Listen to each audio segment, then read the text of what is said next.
Subscribe करें और bell दबाएं ताकि कोई खबर रह न जाए।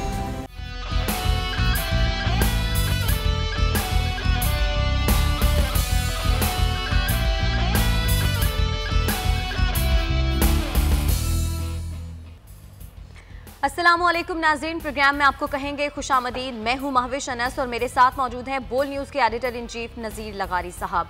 नाज़रीन, बात करेंगे पाकिस्तान तहरीक इंसाफ की हुकूमत की, जिनको इक़्तिदार में आए 2 साल हो गए हैं और इक़्तिदार में आने से पहले बड़े बड़े दावे और वादे किए गए थे, लेकिन पिछली हुकूमतों की तरह इनके भी तमाम के तमाम दावे और वादे सिर्फ बातों की हद तक ही रह गए। अवाम ने बहुत सारी उम्मीदें वाबस्ता कर ली थी खान साहब से, क्योंकि खान साहब नारा भी तब्दीली का ही लगाते थे। कराची शहर की बात करेंगे, जो कि पाकिस्तान का सबसे बड़ा शहर है। इस शहर को हमेशा से लावारिस कहा जाता रहा है। इस शहर के लिए पाकिस्तान तहरीक इंसाफ ने क्या किया, क्योंकि इस शहर के लोगों ने भी तो पाकिस्तान तहरीक इंसाफ से उम्मीदें वाबस्ता की हुई थी। खान साहब की जुबानी ही सुन लेते हैं कि वो क्या कहते हैं कि इस शहर के साथ क्या हुआ और क्या किया गया। पाकिस्तान तहरीक इंसाफ की हुकूमत 2 साल में कराची के मसाइल हल करने में नाकाम रही और इस बात का इकरार खान साहब ने खुद भी कर लिया है। लेकिन लगारी साहब, इस नाकामी की असल वजह क्या है? क्या जानबूझकर इस शहर को नज़रअंदाज किया गया? पहले तो ये है कि जो इंटरव्यू लेने वाले खान हैं, वो इंटरव्यू देने वाले जो खान हैं, दोनों का क्रूरा मिल रहा था। दोनों के एक दूसरे के साथ मामला ठीक चल रहे थे। और ये इंटरव्यू वज़ीर आज़म की प्रमोशन के लिए बनाया गया था और उनके कामों के तारीफ़ के लिए और ढोल बजाने के लिए जो है ये इंटरव्यू लिया गया था। और इस इंटरव्यू का असल मकसद ये था कि वज़ीर आज़म की नाकामियों को छुपाया जाए और उनको बहुत अच्छी तेल मालिश करके बताया जाए कि बहुत अच्छा काम कर रही है। लेकिन कराची में आकर उनका ट्यून चेंज हो गया है। बहुत अच्छी बात है कि कराची का दर्द रोया है एक खान ने दूसरे खान के आगे, और बहुत अच्छी बात है कि इशू उठाए गए हैं। और बहुत अच्छी बात है कि वज़ीर आज़म यकीन दहानी कर रहे हैं और उन्होंने ये भी बताया कि वो कोर्ट में गए हुए हैं कि यहाँ पर एक लोकल बॉडी सिस्टम लाया जाए। यह भी बहुत अच्छी बात होगी कि पाकिस्तान के मेगा सिटीज़ में, पाकिस्तान के कैपिटल सिटीज़ में यूनिफॉर्मिटी हो। ऐसा ना हो कि आप जो है लाहौर में एक सिस्टम दे रहे हैं, पेशावर में दूसरा सिस्टम दे रहे हैं, कराची में तीसरा सिस्टम दे रहे हैं।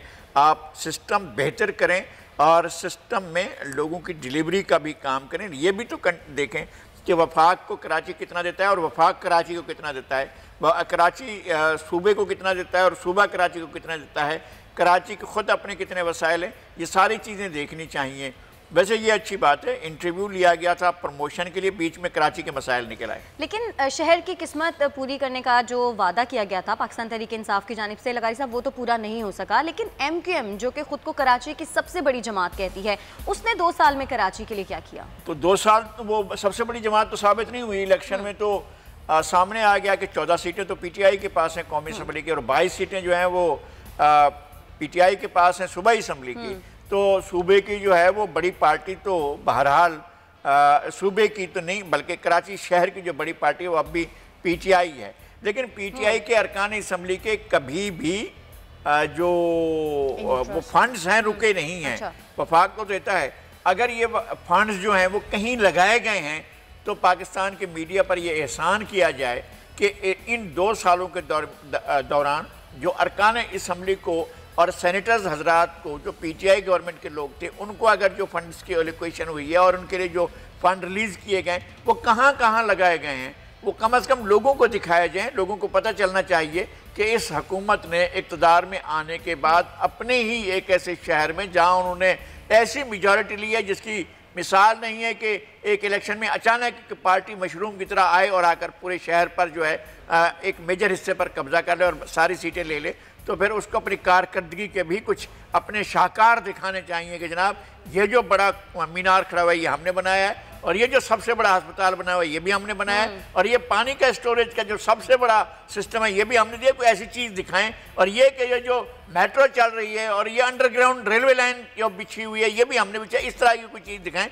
तो हम भी कहें कि तालियां बजाएंगे। बहुत शानदार, खुशबार, ज़बरदस्त। बिल्कुल। नाज़रीन, हुकूमत की कारकर्दगी की बात हो रही है। अभी बताते चलें कि हुकूमत के 2 सालों में कामयाबियों से ज़्यादा नाकामियां हैं। ये हम नहीं कह रहे, बल्कि एक सर्वे रिपोर्ट में ये कहा गया है।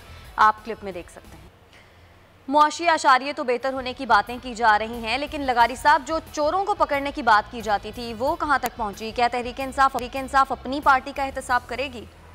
एक तो ये कि वो सफ़ों में आ गए हैं ना, जब सरकार के सफ़ों में चोर आ जाएं तो वो कैसे पकड़ेगी?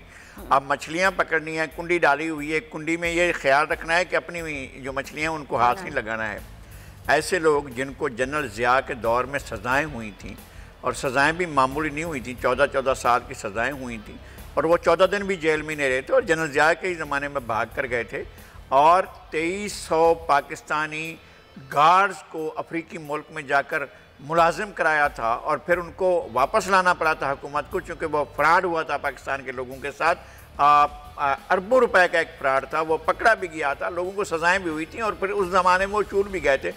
उन्हीं की बाकियात अब इनकी हुकूमत को चला रहे हैं। ये बहुत बड़ा एक राज भी है, एक बहुत बड़ी एक चीज़ ऐसी भी है कि जिसके बारे में लोग जान पाएंगे कि कौन लोग थे जिन्होंने पाकिस्तान से तकरीबन 2500 लोगों को ले जाकर एक अफ्रीकी मुल्क में फंसा दिया था और फिर पाकिस्तान को वापस लाना पड़ा। जनरल ज़िया के ही दौर में उनके वज़ीरे मेहनत ग़ुलाम दस्तगीर खान गए थे और छुड़ा कर लाए थे, और अब मुल्क पर उन लोगों की सज़ा याफ्ता लोगों की औलाद हुक्मरानी कर रही है। लेकिन लगारी साहब, बातों से तो ये लगता है कि तहरीक इंसाफ की काबीना में तमाम नेक नियत लोग शामिल हैं। अगर ऐसा है तो अगले 3 सालों में क्या पाकिस्तान कामयाबी की जानिब गामजन होगा? कौन कह रहा है कि नेक नियत लोग हैं?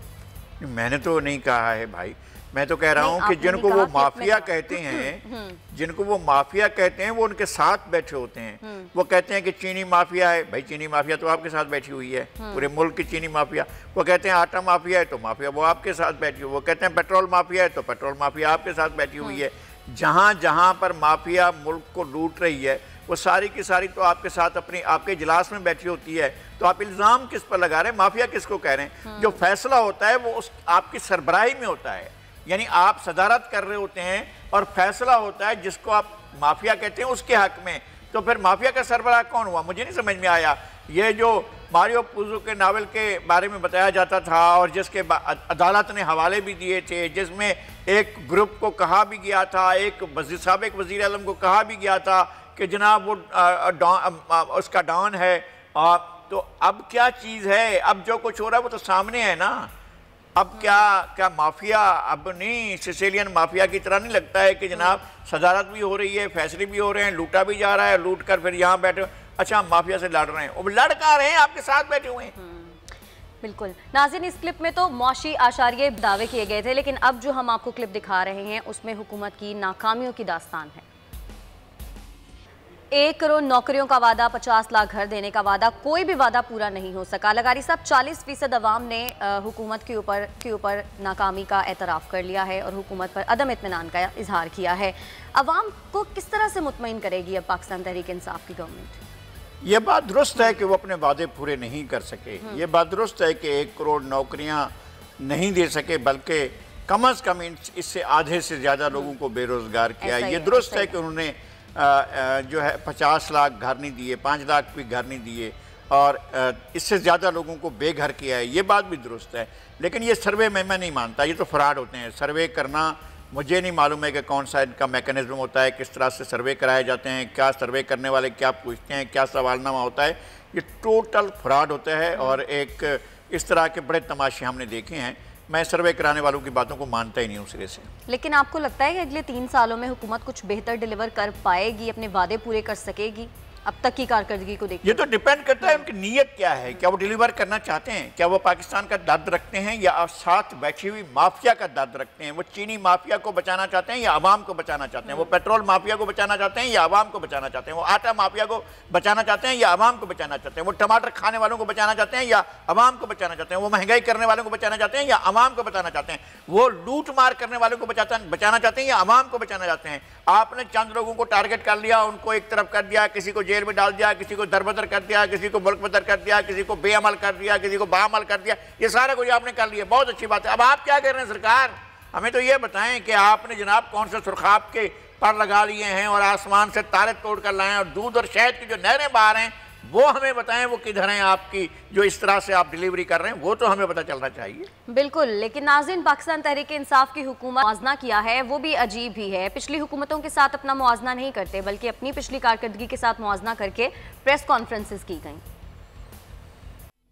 पाकिस्तान तहरीक इंसाफ की हुकूमत का अपनी कारकर्दगी का अजीब मुआजना सामने आया। लकारी साहब, क्या ये दुरुस्त है कि आप अपने पहले साल के साथ ही अपनी कारकर्दगी का मुआजना करो? ये तो किया गया है ना, सामने की बात है। इस हुकूमत ने ये सोचा है कि माजी से क्या मुकाबला करना, इसलिए कि वहाँ तो ग्रोथ नज़र आ रही थी कि 3.2% भी बढ़ रही है और चलते चलते 5.5% तक शरह नमू ऊपर की तरफ जा रही है। ये इंडिकेटर जो थे वो सामने थे कि पिछली हुकूमत ने साल ब साल अपनी कारकर्दगी को बेहतर बनाया। इस हुकूमत ने पिछली अपनी कारकर्दगी को और नीचे लेकर चलती गई है। पहले साल कुछ बेहतर थी, अगले साल और ज़्यादा ख़राब हुई, उससे बाद अब तो और ही ज़्यादा ख़राब हो गई है।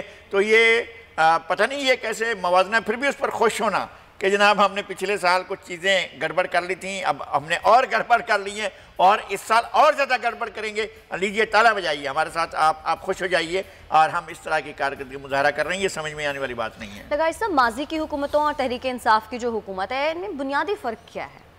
बात यह है कि ये दावे करके आए थे, ये वादे करके आए थे और इन्होंने ऐसा करना था कि पीछे मुड़कर जब ये आए थे तो उन्होंने समझा 100 दिन में 200 अरब डॉलर लेकर आएंगे और फिर उनके मुंह पर दे मारेंगे और फिर उसके बाद कहेंगे कि देखो हम पाकिस्तान को चला रहे हैं। मालूम हुआ ख्वाब देखा था, और ख्वाब भी वो जो कच्ची नींद में देखा जाता है ना, ख्वाब और जागने के दरमियान की हालत होती है, उसमें ख्वाहिशें भी ख्वाब बन रही होती हैं। तो ये ख्वाहिशें को भी ख्वाब बना रहे थे और इस तरह से ये देख रहे थे।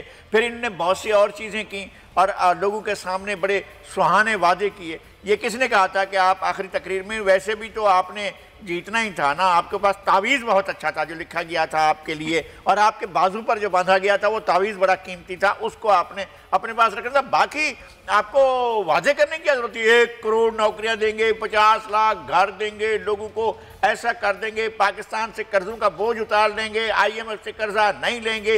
ये सारे दावे करने की क्या जरूरत है, ये सारे वादे करने की क्या जरूरत थी? इससे तो आप वैसे भी अपनी जान छुड़ा सकते थे। अब तो आप लोगों के सामने जवाब दें, हुजूर आपने ये कहा था, आप इसको कीजिए। लेकिन ये भी तो हो सकता है कि उनको आइडिया ना हो कि मसाइल इतने ज्यादा हैं, क्योंकि उनका तो फर्स्ट एक्सपीरियंस था। नहीं, फर्स्ट एक्सपीरियंस, वो तो कहते हैं मेरे पास एक टीम है, माहिरीन की टीम है जो दुनिया में किसी के पास भी नहीं है। मेरे पास माहिरीन की टीम है। जब वो मैदान में उतरेंगे, सारे के सारे गेम उनके हक में जाएंगे, सारा खेल वो खुद खेलने लग जाएंगे और ऐसा कमाल हो जाएगा कि जैसे जादू में होता है, जादू नगरी होगी और पाकिस्तान के अंदर तरक्की यूं हो रही होगी कि सारी दुनिया हैरान हो जाएगी और सारी दुनिया आंखें फाड़ फाड़ कर देखेगी। उनके कानों को समझ में नहीं आएगा और वो समझ ही नहीं पाएंगे जनाब ये हो क्या रहा है, किस तरह तरक्की हो रही है।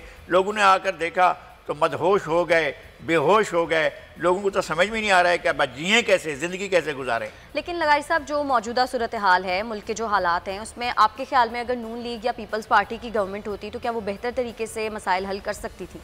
अब तो मेरे ख्याल में आप किसी को भी ले आए इन हालात में तो लोग कान को हाथ लगाकर दौड़। अब तो देखिए, मैं बात कर रहा हूँ जनाब चौधरी शुजात हुसैन की।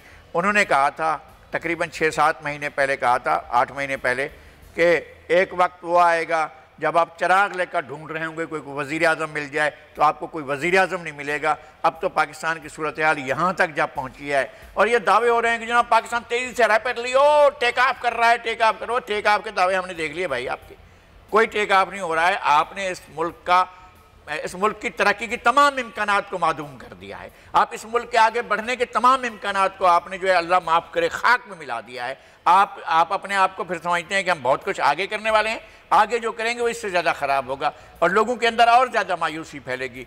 देखें, जब मायूसी फैलती है, जब लोग देखते हैं तो फिर लोग मामलात को अपने हाथ में ले लेते हैं, फिर लोगों के अंदर एक रेजिस्टेंस आती है, फिर लोगों के अंदर एक बगावत आती है।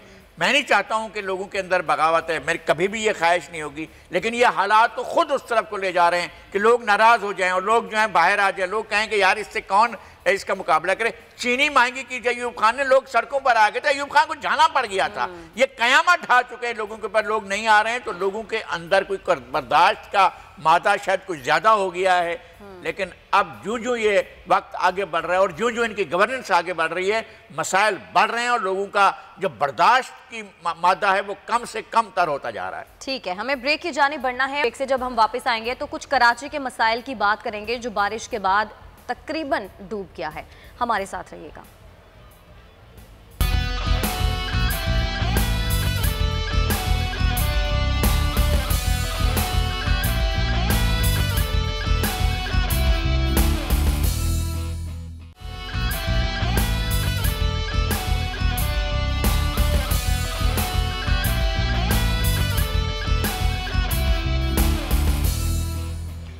वेलकम बैक नाज़रीन। बात करेंगे शहर कायद कराची की, जहां पर सिंध काबीना ने बढ़ती हुई आबादी, इंतजामी और बल्दियाती मसाइल के हल के लिए किमाड़ी को नया जिला बनाने की मंजूरी दे दी है। सिंध काबीना की कराची के इलाके किमाड़ी को जिला बनाने की मंजूरी। कराची का जिला गरबी, जिसकी कुल आबादी 39,14,000 से जायद अफराद पर मुश्तमिल है। कराची के नए जिला किमाड़ी की 4 सब डिवीजन्स होंगी।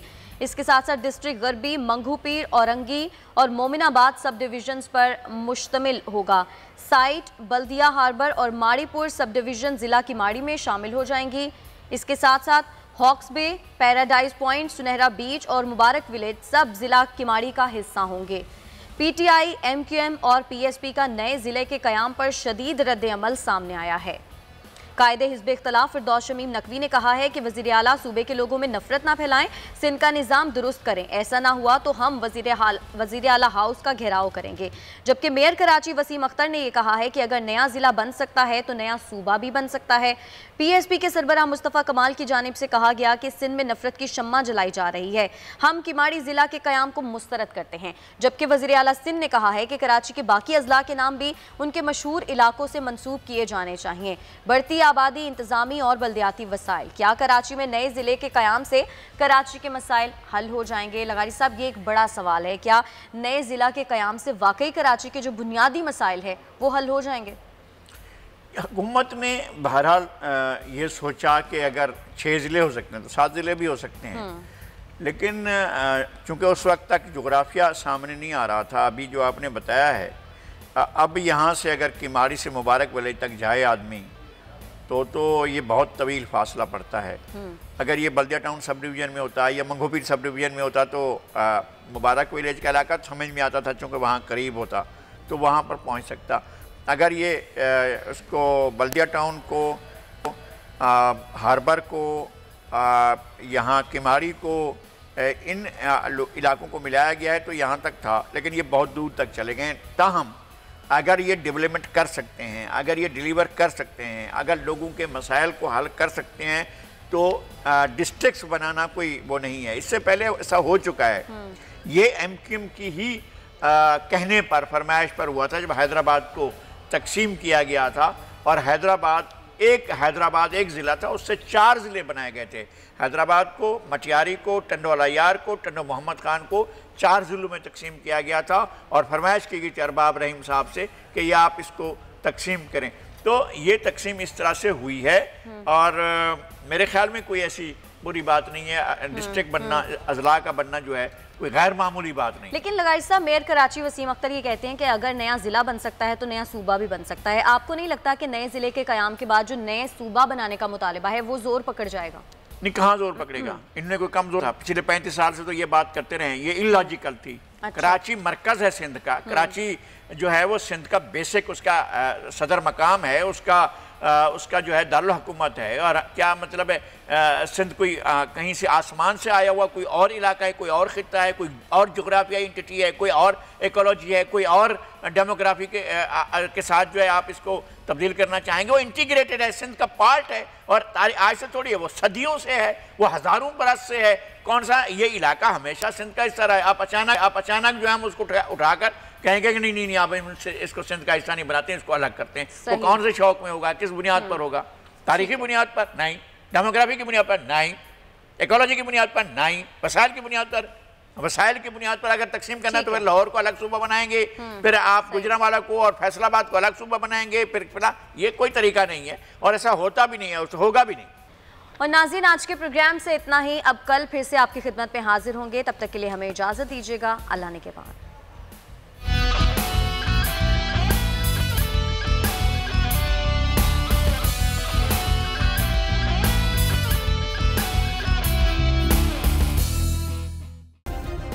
सब्सक्राइब करें और बेल दबाएं ताकि कोई खबर रह न जाए।